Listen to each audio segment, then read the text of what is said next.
நாமக்கல் மோகனூர் காவிரி கரை மீது உள்ள அசல தீபேஸ்வரர் சிவாலயத்தில் ஆடி மாத பரணி தீபம் ஏற்றப்பட்டது. வழிபாடு செய்த பக்தர்கள்.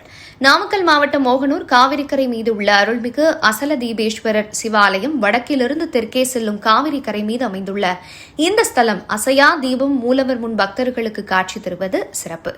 தேவார வைப்பு ஸ்தலம் 1000 ஆண்டு முன் பழமை சிவாலயத்தில் ஆடி மாத பரணி தீபத்தை முன்னிட்டு மூலவர் அசல தீபேஸ்வரருக்கு பஞ்சாமிர்தம், தேன், பால், தயிர், இளநீர், கரும்பு சாறு, திருமஞ்சனம், மஞ்சள், சந்தனம், விபூதி, கலச தீர்த்தம் கொண்டு அபிஷேகமும் பின்னர் சிறப்பு அலங்காரமாக அலங்காரம் செய்யப்பட்டு பல்வேறு தீப உபசரிப்பு ஆராதனைகளும் மகாதீபமும் காண்பிக்கப்பட்டது.